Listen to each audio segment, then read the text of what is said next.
out of the 60 books I read last year, I've got the best 16 that genuinely changed my life. Today, we'll be looking at books that will transform your finances, relationships, productivity, habits, and mindset. And the interesting thing is that some of these books can be completed in only 2 hours. Starting with Habits. Atomic Habits by James Clear has been on the New York Times bestseller list for 213 weeks, which means it sold over 5,000 copies each week. And by my calculation, that's over 1 million copies sold, which means it's a very valuable book. This book teaches you about the science of habit formation. That's how to build good ones and break bad ones. You learn about the 4-step habit loop that we all experience, which is cue, craving, response, and reward. And the book should take you about 4 hours to read, depending on your reading speed. Atomic Habits is very popular, so you can even find the audiobook for free here on YouTube, or you can read the physical book or the Kindle version. Now that you know how to build habits, which few habits do you focus on to become successful in life?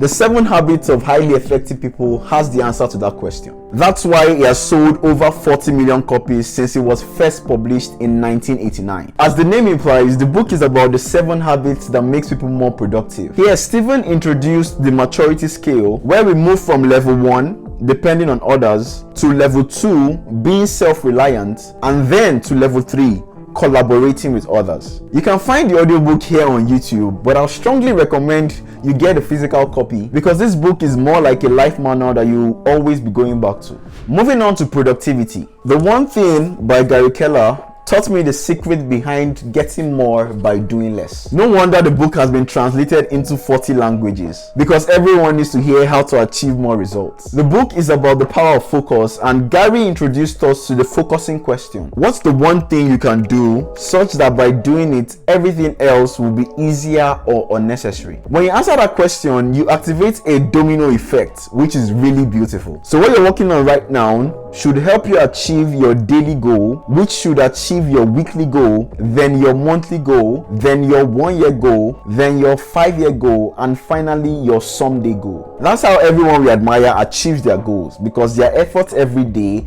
counts towards something. If you haven't done so already, please hit the like button below. It's a small click, but it makes a huge impact on this video. Thank you very much. Deep Work is another book on focus. So while The One Thing talks about what to do, that's that you should focus, and why you should do it, Deep Work focuses on the how to do it. So if I want to build the habit of focusing consistently, what should I do first?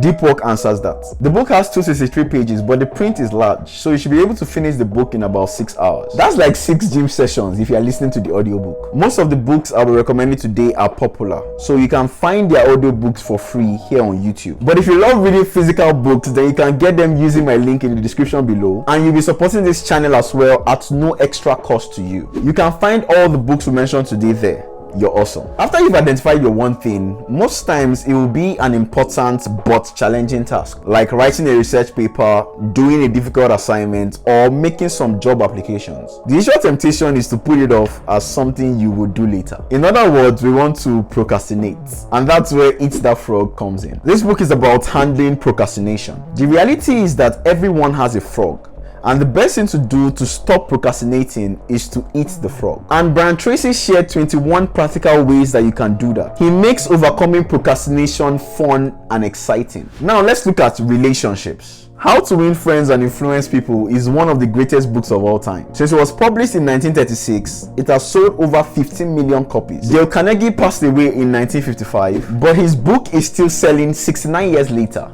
Why? Because it's based on the principles of human nature that never change. As the title implies, the book is about building friendships and influencing or leading people. In the book, they'll share 30 principles, but my favorite one is: a person's name is to that person the sweetest and most important sound in any language. So I try to memorize as many names as I can. It works like magic. This small book has 236 pages, which should take about 6 hours. You might be tempted to rush through the book, but please don't. This is one of those books that you should ensure that you understand and you're actually applying. One day, a question dropped in my mind. If I could only read 6 books in my lifetime, Which should they be? Which 6 books will drastically change anybody's life if they apply them? How to Win Friends comes in the first 3. I might make a video answering that question if you guys will want to see it. Do you know what your love language is? Just like welcome means all this in different languages, there are several meanings of love to different people. We have just 5, hence the name, the 5 love languages. And they are words of affirmation, quality time, acts of service, receiving gifts, and physical touch. Though this book was primarily intended for couples and romantic partners, I found out from personal experience that the principles also apply to normal friendships where you want to show the person that you care. Apart from knowing a person's love language, you also want to find out what your own is, so you can tell the people that care about you and they are looking for ways to show how. This is another small book with just 188 pages, so you should be done with it in about 3 hours. Moving on to mindset. There was a man who went through the Holocaust during World War II, endured imprisonment, experienced his family members being killed, endured long hours of hard physical work with little rest and food, all this for doing nothing but being a Jew. His name is Eddie Jacko, and after going through all this, he still called himself the happiest man on earth. Wow. Speak of resilience, speak of high spirit, speak of happiness being a choice no matter what. Then you're speaking about this book, The Happiest Man on Earth. When I started listening to the audiobook, I just couldn't stop. This book changed my perspective completely. It showed me that happiness is a choice and that my attitude is under my control. So whatever challenges I face, whether insufficient funds or headaches or falling behind at work, I can choose to be happy nonetheless. It is a small but powerful book. It should be done in about 2 hours 30 minutes. I guess you should have heard of The Power of Positive Thinking before. Since it was first published in 1952, it has sold over 5 million copies. The book is about the transforming effect of a positive mindset. In the book, Norman teaches you how to believe in yourself, how to stop worrying, how to control your attitude in whatever experiences you might have. It's a small book and you should be done in about 3 hours. But it will change your perspective completely. And as you begin to hold the pictures of good experiences, you will begin to see them happen. If I don't consider myself a genius, can I still achieve big things? The answer is yes. And Grit tells us why, alongside showing us how. Grit by Angela Duckworth teaches that passion and perseverance achieve anything, no matter who you are. Passion means you have a major life goal you are pursuing, more like your life compass or your North Star. Then perseverance means you're actively experimenting and trying out new ways after you experience failures. I've done an in-depth review of Grit, and that's the link there. You must have heard of limiting beliefs. I'm not good enough. Success is only for lucky people. I always ruin relationships. You know, those negative thoughts we have about ourselves and the world. These beliefs must be identified and broken for us to really achieve our goals and do great things. And The 4 Agreements by Don Miguel Ruiz gives a practical guide to your freedom from them. Since these beliefs are in our subconscious mind, we need a lot of inner power to break free from them. Miguel gives us the 4 agreements. Be impeccable with your word. Don't take anything personally. Don't make assumptions. And always do your best. This is a blueprint to gain back the inner power you can then use to break free from those negative thought habits. I've also reviewed this book in its own video. You should be done with the book in about 2 hours. Not a high price for personal freedom if you ask me. At any given time in life, we find ourselves in one of 3 stages. We are either aspiring to something, trying to make a dent in the universe, or we have achieved success, whether big or small, or we have failed recently or continually. The 3 stages all have a common enemy: ego, which is an unhealthy belief in your level of importance. And that's what Ego is the Enemy by Ryan Holiday is all about. It's a small book with about 217 pages, but Ryan wrote it very well. He picked a lot of examples from history to show that the principles that applied 100 years ago also apply today. Reading this book will help you to be humble in your aspirations, gracious in your success, and resilient in your failures. Now let's talk about money. Since Rich Dad Poor Dad was first published in 1997, it has gone ahead to sell over 44 million copies. The book is primarily about money and personal finance. Robert Kiyosaki's writing style is very good because he uses the power of contrast to drive home his point. His real father, whom he called his poor dad,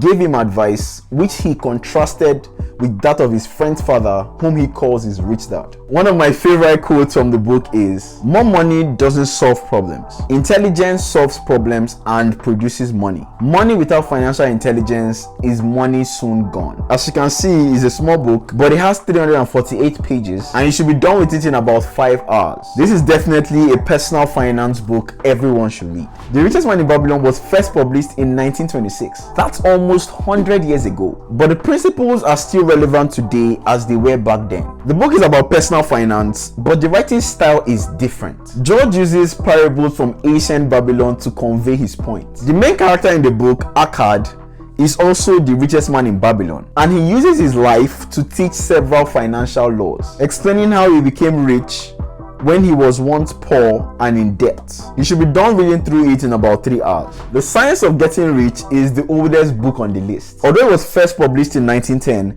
this is honestly my favorite book of all time, that's apart from the Bible. Last year, I read it more than 15 times, and every time I learned something new. The phrase, "the science of doing something," means a systematic step-by-step approach to achieving that specific outcome. Wallace gave that blueprint for. It's a small book, and you should be done with it in about 100 minutes, which is less than 2 hours. This book would also make the "if I can only read 6 books in my lifetime" list. Across the span of 25 years, Napoleon Hill interviewed 500 men of great wealth who started from nothing and then wrote his findings in a book, Think and Grow Rich. Since it was first published in 1937, it has sold over 100 million copies. Although Dr. Hill died since 1970, his book lives on. From the interviews, he shared 13 proven steps to riches. And at the heart of these steps is autosuggestion, which is the inner conversations you have with yourself, like what you're saying in your mind as you're watching this. A little word of caution though, the writing of Dr. Hill is complex, so please be patient with yourself as you're reading it. He even suggested that you read the entire book at least 3 times. Last year was my 3rd time of reading through it, and that's when I started to understand it. I haven't internalized all the steps yet, so it's a book I would definitely read again. Remember that all things are possible if you believe, and I believe in you. Goodbye.